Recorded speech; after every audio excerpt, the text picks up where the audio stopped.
Vamos a cambiar de tema, en este caso vamos a hablar sobre un conversatorio virtual contra la violencia que está destinado a docentes de todos los niveles, justamente para buscar soluciones y respuestas ante las violencias que ya venimos hablando, bueno, lo mismo hablamos hoy, que están sucediendo en las escuelas. Desde Atene y las vocalías gremiales están invitando justamente a este conversatorio. Está en línea Liliana Maltz, que es profesora a cargo de esta actividad, y la saludamos. Liliana, ¿cómo estás? Alejandra y Juan Pablo aquí en AM Cumbre, buen día. ¿Qué tal? ¿Cómo están? Buenos días. Buenos ¿Cómo Buen días, andan? ¿cómo día. estás vos? Bien, bien, muy bien. ¿Me ven y escuchan bien? Sí, Perfectamente, perfecto. perfectamente, con la, Bien. la biblioteca atrás de fondo, difuminada, me encantó. Bueno, contanos, Liliana, de este conversatorio, bueno, cómo surgió bueno, y cuáles van a ser los contenidos que tendrá. Bien.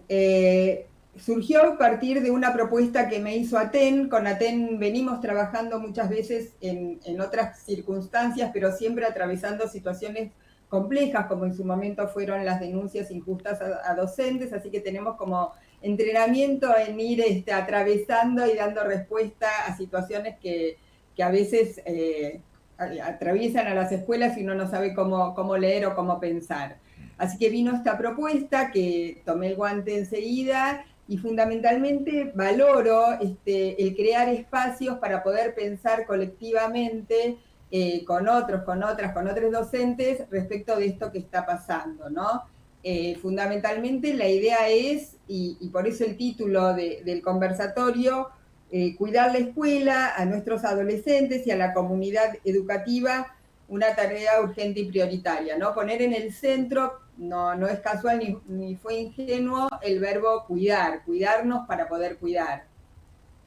Bien, está muy bueno, y de hecho entiendo que es algo que hay que hacerlo ahora ya, porque no hay tiempo que perder. Se habla de diferentes propuestas, que si poner detector de metales, seguridad, que revisar las mochilas, que evidentemente las cámaras, recién hablábamos de un proyecto que hay de poner cámaras, puede ser algún tipo de solución, alguna de todas estas alternativas, pero evidentemente es algo mucho más profundo que hay que trabajar directamente con docentes y con los estudiantes en las aulas, y además que después los estudiantes y las familias se comprometan, ¿no?, a trabajar todas estas cuestiones, que la violencia no se va a resolver simplemente con solo una medida, ¿no? Creo que hay que tocar temas de fondo, y para esto son estos espacios, ¿no?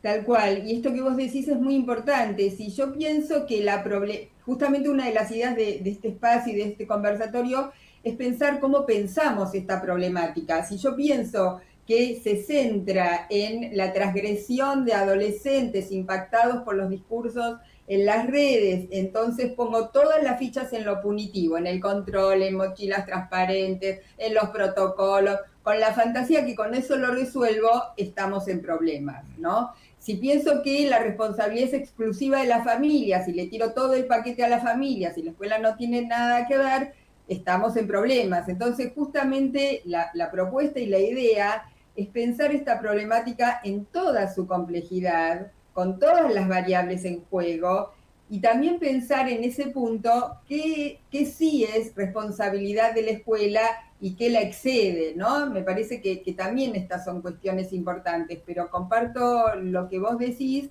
que poner todas las fichas en el control y en lo punitivo puede calmar en primera instancia como que se está haciendo algo, pero no va a resolver esta problemática. Liliana, es importante también destacar que es urgente, ¿no? Ocuparse, porque el tema de la violencia en las escuelas, con docentes, viene como escalando desde hace mucho tiempo. Tal cual, iba tomando diferentes formas. Esto Sí. particularmente está haciendo mucho ruido.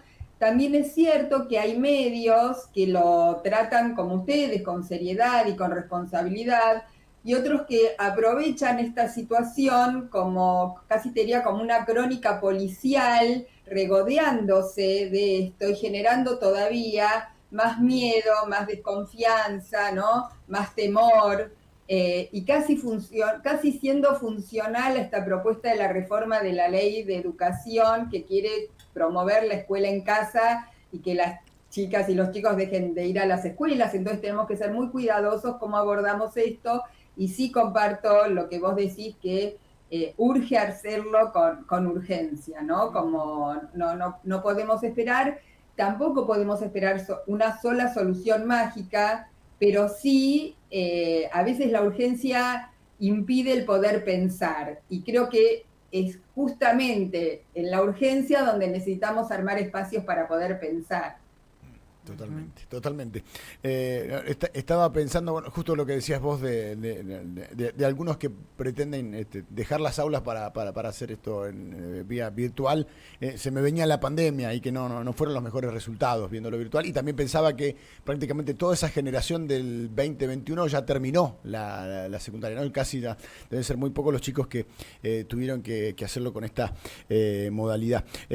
Hablando de modalidad, Liliana, en este caso el conversatorio es presencial, es virtual, como para ya ir invitando a docentes y demás a que conozcan los detalles y cómo pueden participar, ¿no?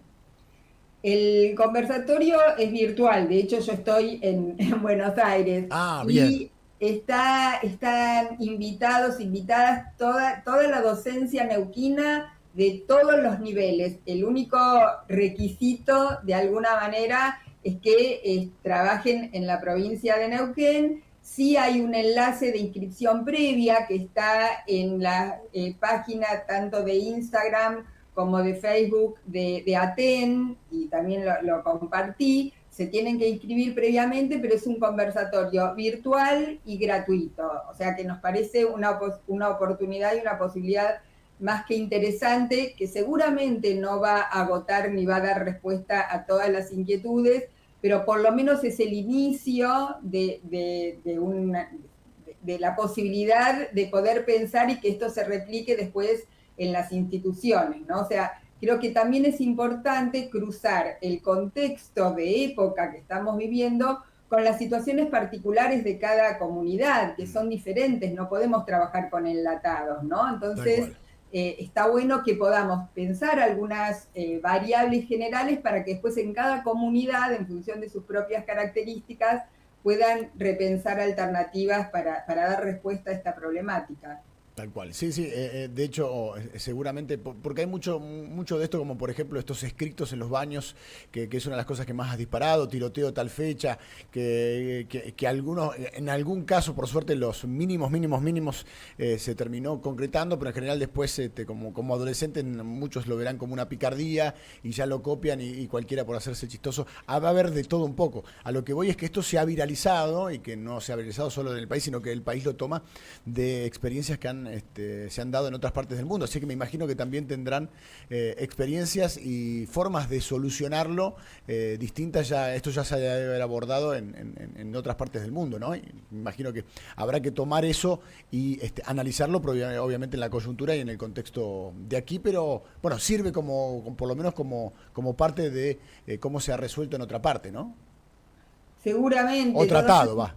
Sí, no, seguramente, pero lo que creo que una clave fundamental tiene que ver con esto que les comentaba al principio, pensar este problema en toda su complejidad, porque si no vamos a encontrar, entre comillas, soluciones mágicas que nos van a terminar frustrando, ¿no? Entonces me parece que una cuestión central es cuánto de las variables del contexto impactan en esto, cuánto de las características de la adolescencia, cuánto de esta búsqueda en las redes de reconocimiento y pertenencia, y por qué lo buscan en ese espacio y no en otro. Digo, hay muchas preguntas que tenemos que hacernos para después poder pensar las intervenciones, ¿no? Y el diálogo, ¿no? La soledad de la adolescencia y la búsqueda de espacios que tienen que ver con la violencia, la misoginia y espacios que cooptan la derecha, ¿no? Entonces, bueno, acá nos tenemos que abrir preguntas. Y creo que una pregunta central que nos tenemos que hacer junto a las familias, no contra las familias, es cómo acompañar a esta adolescencia en esta coyuntura y en estos tiempos tan complejos, ¿no? Borrar las culpas y pensar en términos de corresponsabilidad. Sí, que se va aprendiendo entre todos también, ¿no? Porque, Liliana, esto es muy nuevo y a la esfera de lo educativo, de lo familiar, hay una esfera nueva que tranquilamente está a la par de todas estas, que es lo que consumen en redes sociales, en su intimidad, en su espacio, que muchas veces los padres no sabemos qué es lo que están viendo, qué es lo que consumen, qué es lo que se intercambian con otros adolescentes, como que somos salteados los adultos, todos los espacios, y eso es algo que evidentemente lo estamos atravesando y lo estamos conociendo también de la mano de los chicos, ¿no? Las consecuencias que esto puede tener. Totalmente. A mí me parece que está buenísimo en estos momentos volver a ver la serie Adolescencia, que tanto impactó en su momento, ¿no? Y la escena final de un papá llorando, diciendo, yo pensé que sabía dónde estaba, yo pensé que Claro. había hecho lo mejor, ¿no? Y digo, me parece que hay algunas escenas de esa película, si bien no es exactamente la misma situación que está pasando en las escuelas, pero que en su momento nos impactaron enormemente y justamente daban cuenta de esto que vos decís, que el peligro uno sigue pensando que está en la esquina, que cuidado a la hora que vuelven y demás, y en realidad están encerrados en su cuarto, abriendo ventanas a situaciones de terrible riesgo, ¿no? Entonces, creo que esa serie nos invitó en su momento, pero está buenísimo refrescarla para pensar este lugar de que las redes ocupan en la adolescencia y el lugar de las personas adultas acompañando esta coyuntura, ¿no? Esta problemática. Tal cual, tal cual. La impotencia, ¿no? Me acuerdo de la serie, la impotencia de esos padres de no saber buscar culpas dónde están. Están en nosotros, están en el mundo educativo, están en los amigos, están en lo que consumen en el celular. Me parece que es muy bueno el ejemplo que das porque es tal cual lo que estamos viviendo ahora, ¿no? Bueno, no es muy vieja. Evidentemente es una radiografía de estos tiempos. Absolutamente, y aparte ahí se ve también con mucha crudeza el impacto que tienen las redes en la vida de estos adolescentes y la búsqueda desesperada de identidad y de pertenencia en espacios que son de mucho riesgo. Entonces, esta es una pregunta que nos tenemos que hacer. ¿Por qué la buscan en esos espacios y qué espacios podemos ofrecer que no tengan a la muerte como sentido, ¿no? La muerte o el asesinato como sentido. Tal cual, tal cual. Sí, sí, a veces parece que es más importante la validación de los likes que la validación de los padres o de los amigos y demás, ¿no? Es más importante lo que está pasando en ese mundo virtual y no, parece que lo llena más. ¿Eh? Bueno, es un mundo nuevo, es un mundo que a nosotros nos agarró por la mitad, pero ellos se han criado con todo esto y evidentemente hay que trabajarlo. Recordamos entonces, Liliana, cómo pueden hacer aquellos docentes que están escuchando, que seguramente deben tener muchas ganas de participar. Yo les invito a que en la página de Instagram o de Facebook de ATEN, ¿sí? Está la invitación con el enlace. Lo único que tienen que hacer es inscribirse, o sea, insisto, esto es una charla abierta y gratuita. Inscribirse y vernos, nos encontramos mañana a las 19 horas en un espacio virtual para poder pensar con otros y con otras, y sobre todo, para mí me parece fundamental conjugar colectivamente este verbo que es cuidarnos y cuidar para poder cuidar, ¿no? Como una cuestión que no es menor, porque podríamos haber titulado violencia en las escuelas, ¿no? Como en algún título muy amarillista, pero queremos poner en valor fundamentalmente el verbo que tiene que ver con cuidar, ¿no? Cuidarnos y cuidar. Totalmente. Muy, muy interesante charla. Liliana, te agradecemos estos minutos con nosotros aquí en Neuquén Capital. Gracias a ustedes por ayudarnos a esta invitación. Un abrazo. Un placer. Otro. Adiós.